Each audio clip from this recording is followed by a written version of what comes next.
क्या आप जानते हैं लैलतुल क़द्र क्या है और इसकी फजीलत क्या है? जरा सोचिए, अगर अल्लाह आपको सिर्फ एक रात दे जिसकी इबादत का सवाब 83 बरस की इबादत से भी ज्यादा हो, तो क्या आप उस रात को सोते हुए गुजार देंगे? और अगर आपको ये मालूम हो जाए कि शायद आज ही वो मुबारक रात हो, तो क्या फिर भी आप गफलत में रहेंगे? ये कोई कहानी नहीं, ये अल्लाह ताला का वादा है।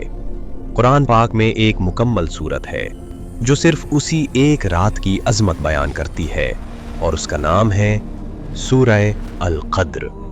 शुरू अल्लाह का नाम लेकर जो बड़ा मेहरबान निहायत रहम वाला है। हमने इस कुरान को शब क़द्र में नाजिल करना शुरू किया, और तुम्हें क्या मालूम कि शब क़द्र क्या है? शब क़द्र 1000 महीने से बेहतर है।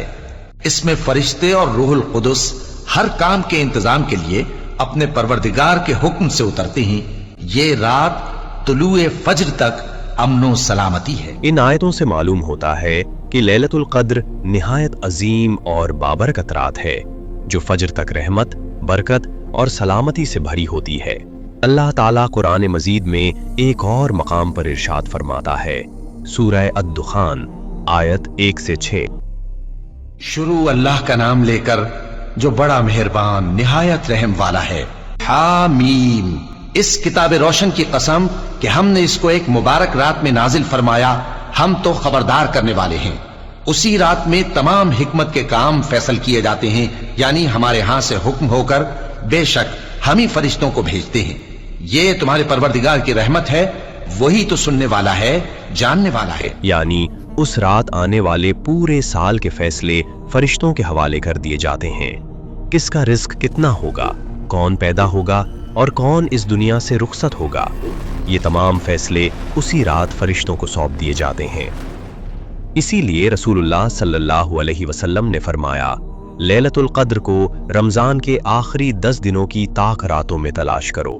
सही अल बुखारी हदीस 2017। और रसूलुल्लाह सल्लल्लाहु अलैहि वसल्लम ने एक और अजीम खुशखबरी सुनाई, जो शख्स लैलतुल क़द्र में ईमान और सवाब की नीयत से क़याम करे, उसके पिछले तमाम गुनाह माफ कर दिए जाते हैं।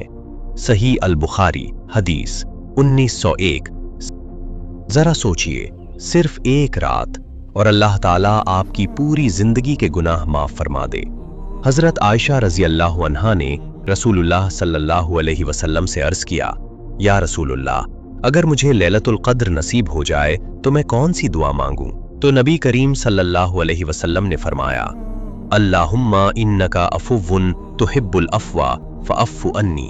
इसका मतलब है, ए अल्लाह, तू बहुत माफ फरमाने वाला है और माफ करना पसंद फरमाता है, मुझे भी माफ फरमा दे। जामे तिर्मिज़ी हदीस 3513। आज की रात शायद वही फैसलों की रात हो, वही मुबारक रात जब आसमान से रहमत उतरती है और बंदों की तकदीरों के फैसले लिखे जाते हैं। कौन पैदा होगा, किसका रिस्क कितना होगा और कौन इस दुनिया से रुखसत होगा। और इसी रात रूह कुद्दुस और फरिश्ते अपने रब के हुक्म से जमीन पर उतरते हैं। ये एक ऐसी मुकद्दस रात है जो फज्र तक रहमत, बरकत और सलामती से भरी होती है। शायद आज ही वो मुबारक रात हो, लैलतुल क़द्र की रात। इसलिए अल्लाह ताला से सच्चे दिल के साथ माफी मांगे, उसके हुजूर गिड़गिड़ा कर दुआ करें और उस रब को पुकारें जो सिर्फ एक रात में आपकी पूरी जिंदगी बदल सकता है। अल्लाहुम्मा इन्नका अफ़ुव्वुन तुहिब्बुल अफ़्वा फ़अफ़्फ़ु अन्नी। अल्लाह ताला हम सबको लैलतुल क़द्र नसीब फरमाए, आमीन। अल्लाह हाफिज। आपका भाई सैयद एडिट्स, हक और इल्म की रोशनी में। इस वीडियो को शेयर कीजिए ताकि दूसरों को भी पता चले लैलतुल क़द्र की रात क्या है।